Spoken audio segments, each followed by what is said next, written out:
Hello guys, welcome to the first video tutorial on Java programming for beginners. And in this video we will see what is Java, why do we care about learning Java, and if time permits we will also see how we can install Java in our Windows operating system. So what is Java? Java is a high-level programming language which was developed by Sun Microsystem in early 90s.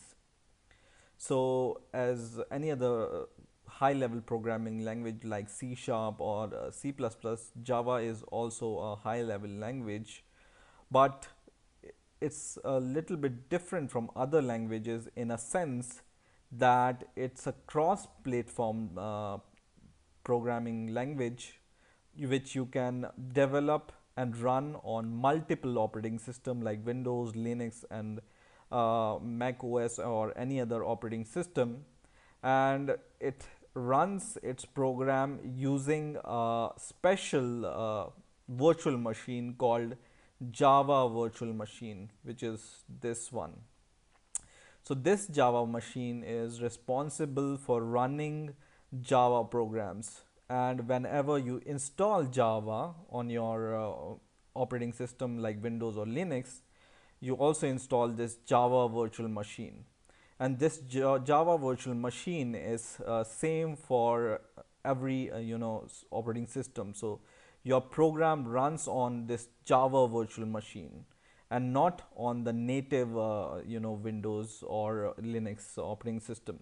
So this Java virtual machine is same for every operating system.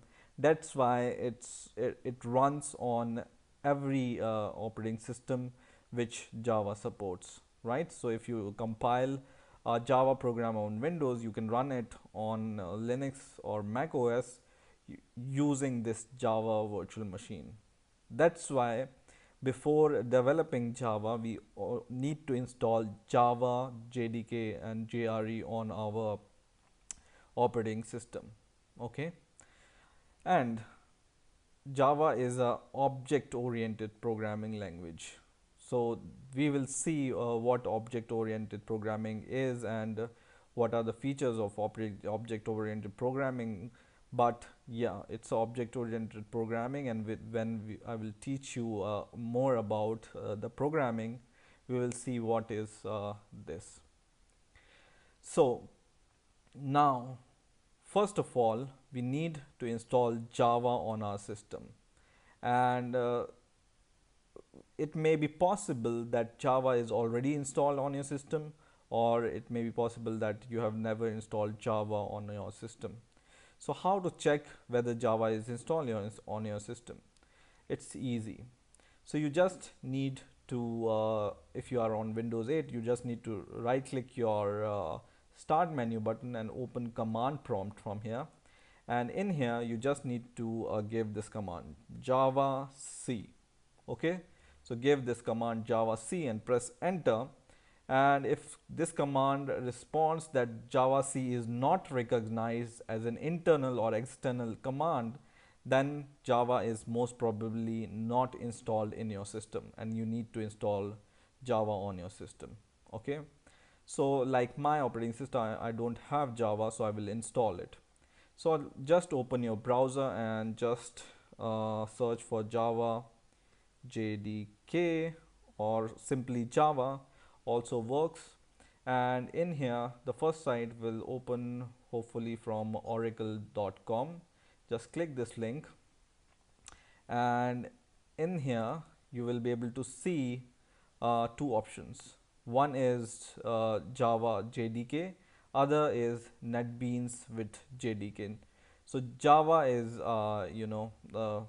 the platform, and NetBeans is a IDE, and you have the option to install Java with this development IDE, but I will not choose this option, but I will choose this option for now. And at the time of making this video, Java 8 is the latest version, because yeah, it's the latest version, right?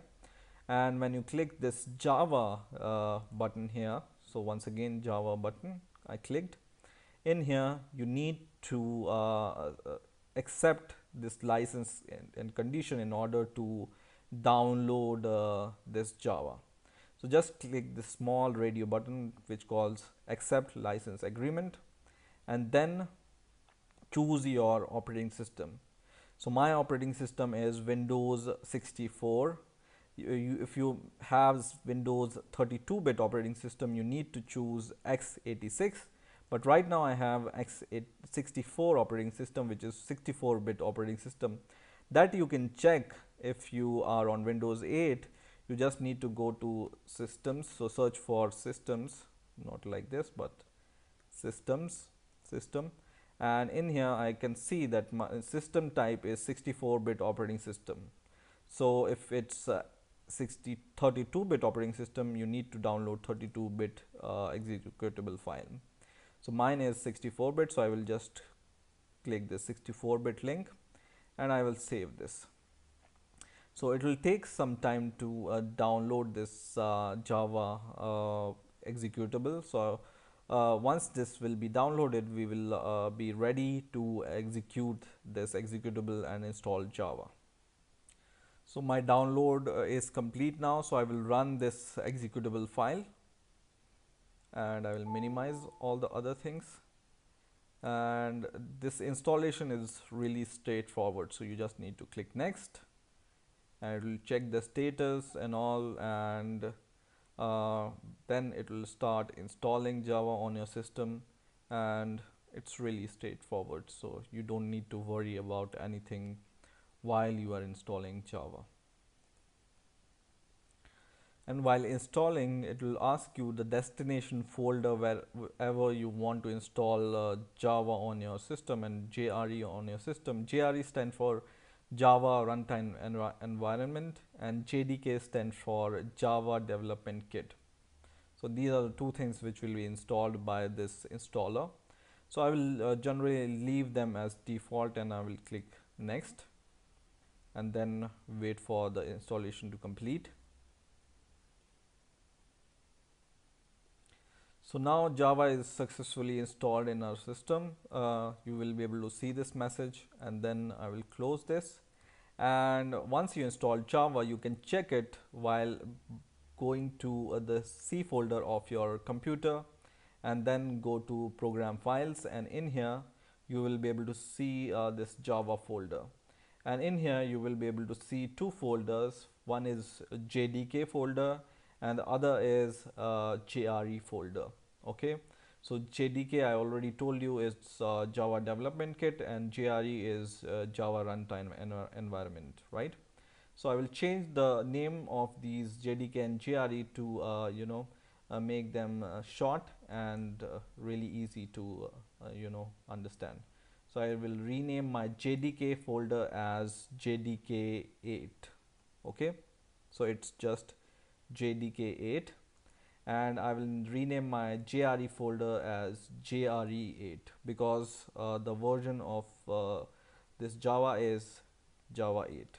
Okay, and here I can just make them view as large icon so you can see, or extra large, so you can see that I have named this as JDK8 and JRE8 folders, right? So once you have done that, you need to set your environment variable so that whenever you run your Java program, it will recognize these JDK and JRE, and then you will be able to compile your programs, right? So for that, for setting your environment variable, what you need to do is you just need to go to your systems. So go to search and search for system once again. If you are on Windows 7 or Windows XP, you also need to search for system in control panel, and then go to advanced settings, and in here go to environment variables. Okay, and in environment variable, in system variable, here you will be able to find a variable called path.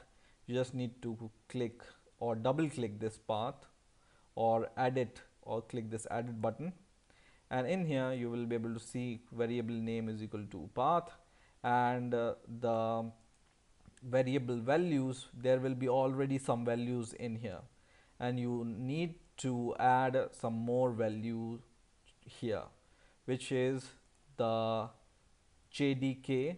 So go to once again program file and Java folder wherever you have installed it, and then go to JDK8, which is the folder we renamed, and in here inside this JDK8 go to bin folder, and this destination, which is C program file java slash JDK8 slash bin, you just need to copy this path from here, and then in your variable value just give a semicolon and paste your path, which is the same path you have copied from here, right?